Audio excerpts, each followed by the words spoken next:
We're exploring with sisters. As part of our Norway adventure, we're going to take you along today as we go on our boat through the Tengelfjord, which is a very narrow fjord in northern Norway. It lies in the Lofoten Island region of Norway, above the Arctic Circle. We started off in Stokmarknes and we're going to go down to Svolvær on our Havila voyage. The entire journey lasted about 3 hours. It went by really fast. This video is going to share some of our footage that we took while we were going through this wonderful fjord. We were standing on deck 6, which was our favorite viewing point. Later it was so windy the captain decided it was unsafe for us to be on this deck and asked us all to go to the top deck, which is deck 9. We only had 1 hour in Stokmarknes, so we decided not to exit the boat. The view from the port was pretty quiet, but there were some beautiful buildings nearby, and the most famous one is this oddly shaped white building. It's the Norwegian Coastal Express Museum. Inside, it houses an entire boat that you can tour. This is actually the birthplace of where this route started, so it's really appropriate that the museum is here.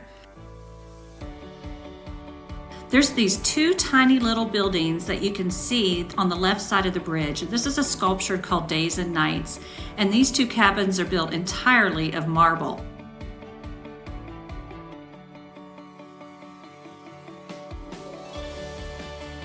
It wouldn't be a Norway video without showing you some of the beautiful red painted fishing cabins along the coastline.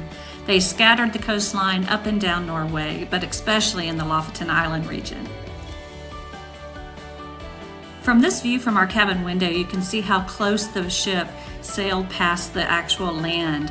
We could see land pretty much the entire journey and couldn't get over the number of islands in this Lofoten region. This region is known for its craggy mountaintops, its colorful houses, and these small fishing villages. Lofoten is made up of 7 main islands, though I couldn't tell where one island started and one island ended. They say Lofoten is where the mountains meet the sea. National Geographic has named this one of the most appealing destinations in the world. Every season offers something new for people visiting this area. There's kayaking, fishing, of course, and hiking.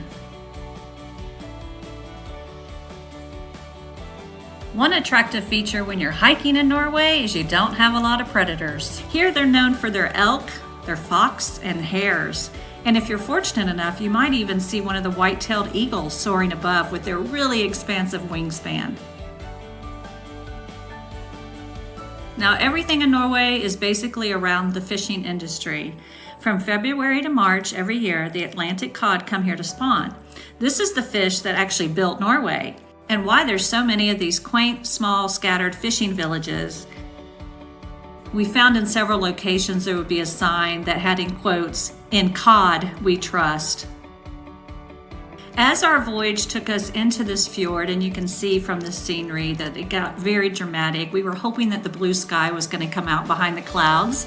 Unfortunately, the clouds decided to hang out with us for the rest of the afternoon.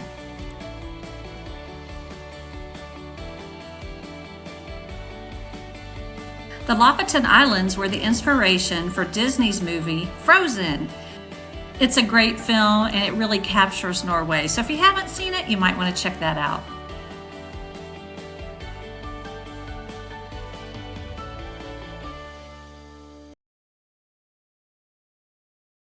Our personalities are that we have the fear of missing out, so we could not stay inside very long. We bundled up and went back out on the deck.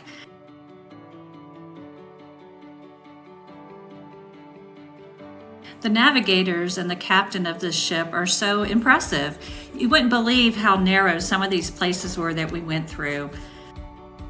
You felt like you could almost touch the land on each side when you're up on the decks. A very nice thing about the Havila voyage is that it is permitted to go down these fjords because of the smaller boats. The larger cruise ships are not going to be permitted, and you're going to miss out on all this beauty in Norway. You can see from this video, it was so windy. The wave activity, of course, was very high, and we were so windblown. It didn't stop us though. We stayed out there on the deck with some of the other passengers.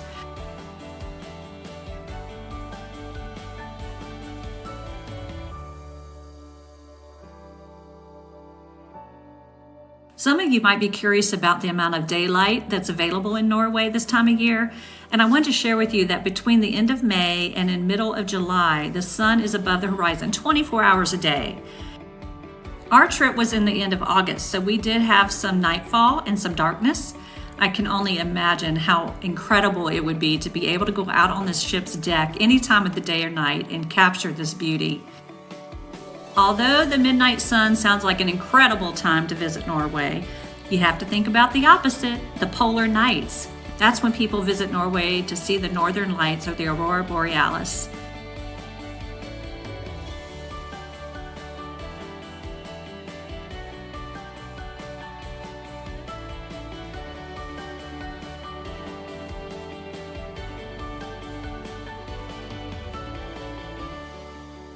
A few other things about planning your trip to Norway is everyone we met spoke English very, very well.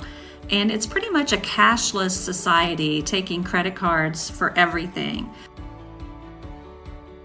We were here for 17 days and did not need any cash at all. The Norwegian currency is called the krone, and it was equivalent to 10.96 krones to $1 at the time that we made our trip.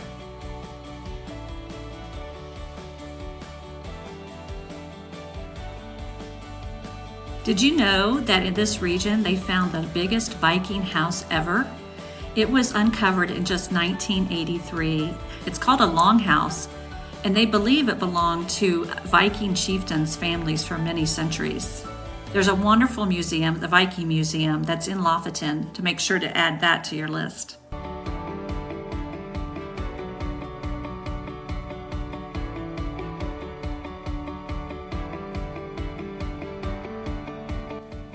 Call us crazy. We were the only ones walking outside on the deck after the wind really picked up. We enjoyed watching the waves and just capturing the scenery.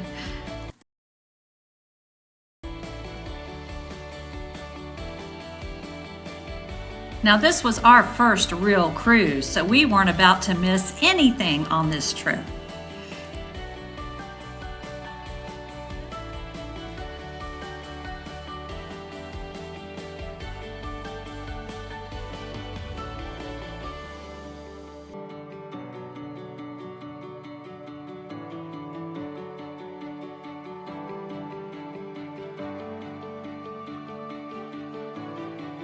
This part of Norway is considered the crown jewels of Norway, and it's a very popular destination for tourists.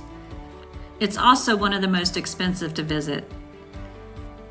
We decided that the cruise was the best option for us because we knew exactly what our expenses were going to be, and we could budget accordingly with the excursions and the food being included.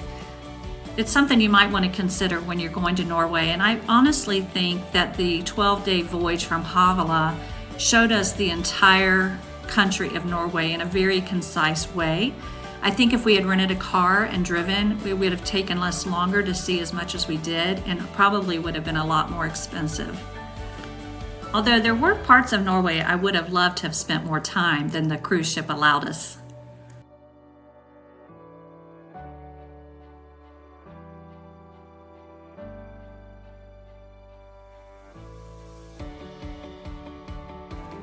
The remoteness of some of these houses was truly amazing. And they even have power and water to these villages. The infrastructure in Norway was so impressive.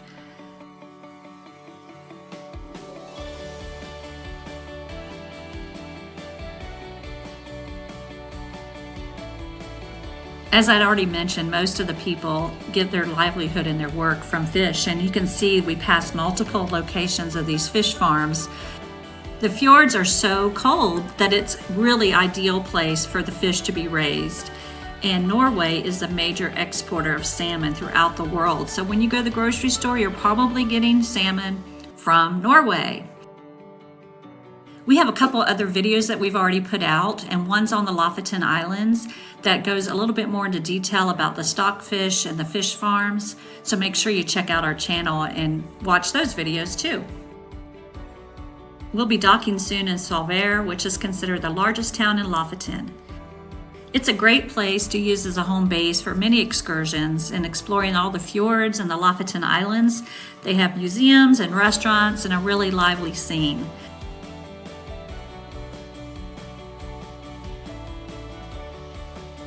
We hope you've enjoyed looking at the beautiful Norwegian landscape along our ride down the Tengelfjord. Please subscribe to our channel and make sure you give us a thumbs up and a comment. We'd love to hear from you. Happy traveling and exploring from Exploring with Sisters.